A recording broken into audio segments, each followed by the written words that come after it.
वृक्ष लागवड झालेली आहे आणि त्याचं संवर्धन सुद्धा झालेलं आहे. आता दुसरा मुद्दा आहे तर त्याची दुसरी बाजू आहे की स्वच्छता ही आपली म्हणजे सातत्याने आपली स्वच्छता टिकणे गरजेचे आहे.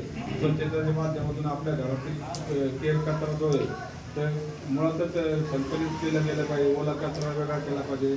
अजून पण आपण प्रत्येक कुटुंबाला डस्टबिन ज्यांना नाही आहे समजा आपण दिलेलं आहे पण समजा एखाद्याकडे नसेल तर त्यांनी ग्रामपंचायतीशी संपर्क साधावा. त्यांनी त्यांचा कराचा भरणा करावा जेणेकरून आपल्याला ग्रामपंचायतला आर्थिक मदत मिळेल कराच्या उत्पादन आणि त्यामधून तुम्हाला डस्टबिन उपलब्ध करून देऊ. आणि आपल्या घरातच जर कचऱ्याचं वर्गीकरण केलं तर आपल्याला आता इथं घनकचरा व्यवस्थापनाच्या अंतर्गत शेड पण तयार केलेलं आहे. आपण त्यामुळे त्याप्रमाणे आपण कचऱ्याचे विघटन करू आणि एक सेंद्रिय खत तयार होईल आपल्या इथं. पायाभूत सुविधायुक्त गाव. आता हे पायाभूत सुविधा तुम्ही सांगितलं की आमची ही अडचण आहे ती अडचण आहे ती अडचण आहे तर ह्या अडचणी सोडवण्यासाठी आपल्याला ग्रामपंचायत सुविधा देतेच आहे. त्या आता हे पंचायत प्रशिक्षण केंद्र सुद्धा एक त्याचाच भाग आहे पायाभूत सुविधायुक्त होणे. हे पायाभूत सुविधायुक्त गाव ही एक आपली संकल्पना आहे.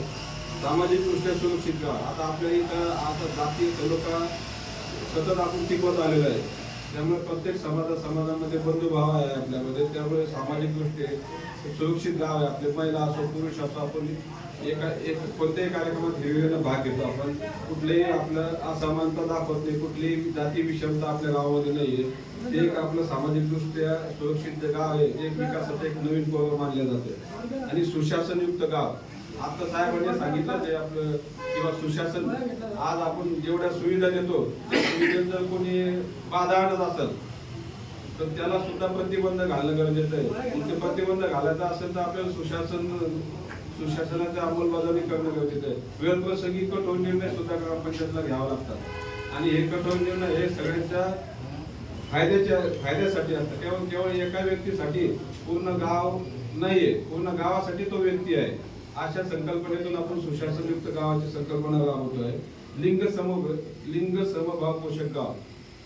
पुरुष आणि स्त्री आपण म्हणतो की 50-50% आरक्षण आहे. हे खरंच फक्त आपण जर मनातून ठरवलं तर आपण साध्य करू शकतो. त्यामुळे आपल्या इथे जर समजा जन्मदर मुलीचा कमी असेल किंवा मुलांचा कमी असेल तर आपल्याला लिंग समभाव कसा समान करता येईल. स्त्रीचं म्हणजे मुलीचा जर जन्मदर कमी असेल तर आपण स्त्री भ्रूण हत्या कसे टाळल्या जातील हे आपल्या आरोग्य विभागामार्फत आपल्याला घरोघरी जाऊन समुपदेशन करणे गरजेचे आहे.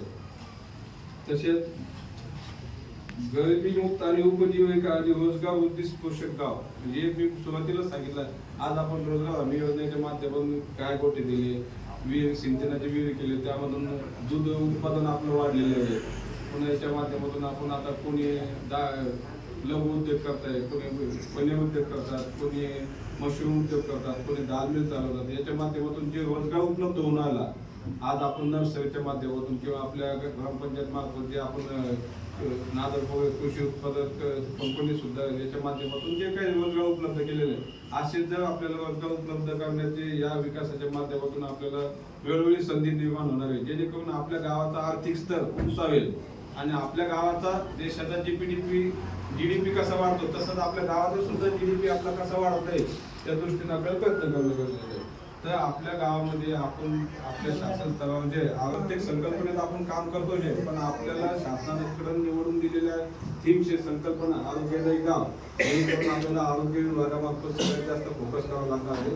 आणि बालस्नेही गाव आपल्याला प्रत्येक या थीममध्ये काम करणं गरजेचं आहे. माझी सगळ्यांना एक ग्रामस्थांना विनंती आहे आणि आग्रह असेल की आपलं गाव जर एवढं आता पटलाव येऊन आलं ते छोट्याशा 10% कामाच्या ऍक्टिव्हिटी मधून आपण जर सगळ्यांनी एकजुटानं एक मतानं एक दिलानं जर आपण एकी दाखवली आणि ती एकी कामाच्या स्वरूपात जर आपण व्यक्त केली आणि दाखवली तर आपलं गाव नक्कीच आपल्या गावाला पंचायत प्रशिक्षण केंद्र मी जिल्ह्यातून विभागात 100%